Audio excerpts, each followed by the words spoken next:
Hello, here we are at the SuperInvestor private equity conference in Singapore.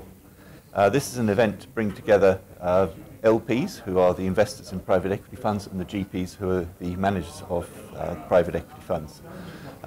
My name is Nick Ashby. I'm in the area of investment banking with a specific emphasis on private equity and venture capital raising and also investing.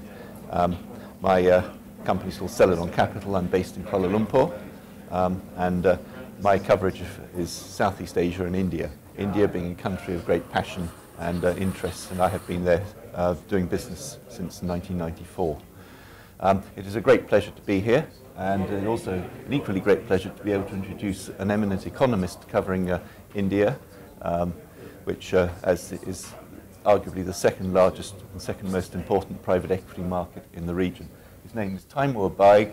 He's the chief economist for ASEAN and India for Deutsche Bank, based here in Singapore, and it's a great pleasure to have you with us. Thank you, Nick. So, in a nutshell, India has been, should we say, to hell and back in the last 24 months. A year ago, everyone was exiting. In fact, many people are still looking to find ways of exiting India.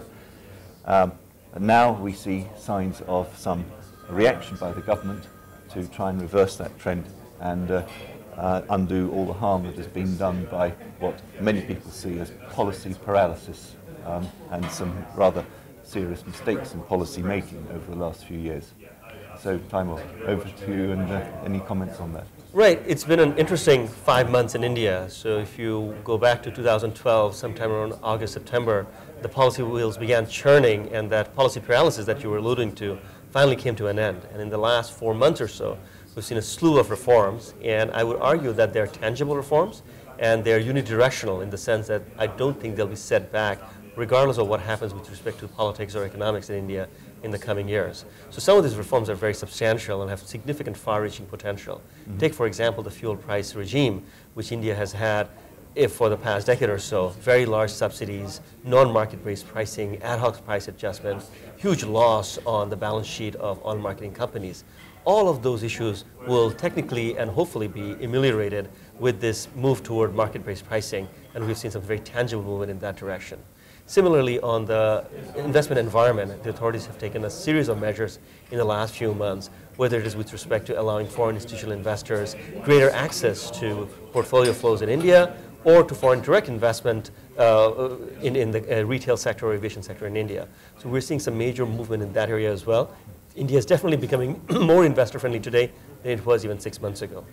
Right. Well, you've mentioned retail, which has obviously been the subject of an awful lot of policy flip-flops over time, and we've all been reading about IKEA's progress and steps forwards and steps backwards, and just being one example. But do you see the retail sector now having, is the sector really going to open up as was originally the hope some years ago? Right. It seems to me that the reforms that we've seen recently are all reactions to certain macro-related difficulties. One of the major macro difficulty in India is high inflation. And I think there's a growing consensus that without a major retail sector reform, that issues cannot be addressed in a proper and sustainable manner. And hence I think that the political opinion, which was stuck in terms of protecting the small business in India and what will happen if large retailers come in, has shifted away from that issue to the broader issue that in order to bring inflation down, India needs retail reform.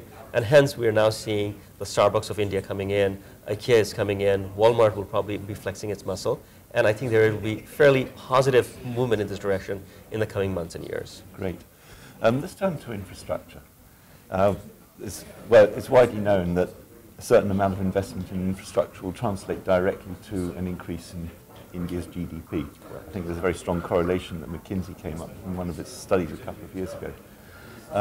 What specific measures have you seen being implemented, or are you envisaging over the next few months in order to bring about this quantum leap in infrastructure, which everybody knows India desperately needs? Absolutely, and you travel to India, and I'm sure you've noticed that when you arrive at airports in various cities, the bottleneck that one encounters not only at the airport but also to the lead up to the city, it tells you how the cost of doing business, just the efficiency of getting things done, can be enhanced substantially if only infrastructure were to pick up. Mm-hmm. This is not a controversial issue in India, but there are a lot of structural bottlenecks. Acquisition of land, providing the proper connectivity, the electricity supply, all of those things are needed for broad-based pickup in investment. So the core infrastructure, electricity, water, clear record keeping of land, those things are imperative. And the authorities are moving in that direction. I wouldn't say they are moving rapidly, but certainly the movement is clearly in the right direction. The latest development there is this National Investment Board, which includes a number of high-profile and powerful ministers who will be together on a regular meeting basis to clear large-scale infrastructure projects.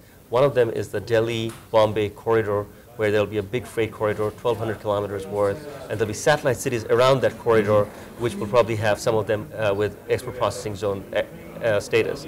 So very large potential, movement in the right direction, lots more work to be done. I'm sure there is. I mean, we still can't escape the fact that if you want to set up a power generation project, which obviously is sorely needed, you still need something like 118 permits to get going, and there's 118 opportunities for graft and 118 opportunities for delay installing the project. Do you see that process being simplified at all? Again, I think one needs to be cautious about getting too optimistic. While the movement in the last few months in terms of improving the investment environment are in the right direction, I think the sort of expectations one should have are somewhat realistic, which is that it's getting better, but it won't be world-class anytime soon. Power generation, however, is an area where the authorities are probably putting more focus than in many other areas, and it's an appropriate one, given the huge amount of power shortage in the country and the strong correlation between power generation and GDP growth. So one would think that the incentives there are also aligned toward making substantial improvement. Well, one would hope so. So is this a case of India come back, all is forgiven? At least as far as private equity investors is concerned? Okay. I'm glad you nuanced your question. Yes, then the answer is yes. That I think the global investor sentiment on India remains unmitigatedly on the bullish side. People want the India story to work. It's a large market, it's a functioning democracy, and there is this genuine desire on the investors' part that the economy performs better, and people tend to have more faith in India than sometimes warranted. But I would argue that in the last few months, the developments suggest that India actually deserves the new money that is coming in. Right. It is doing some things in the right direction. Maybe a bit late in the day, maybe some price will have to be paid for that. But generally speaking, investors who are putting money in India are doing it for the right reasons. Great stuff. So that means then that you would have no hesitation in recommending the LPs attending this conference that they should increase their allocation to India. Absolutely. I think both on a cyclical and structural basis, it's a very interesting and positive time for India. Brilliant. That's fantastic. Thank you very much, Taimur. Thank you. It's been wonderful talking to you. Thanks. Okay. Bye-bye.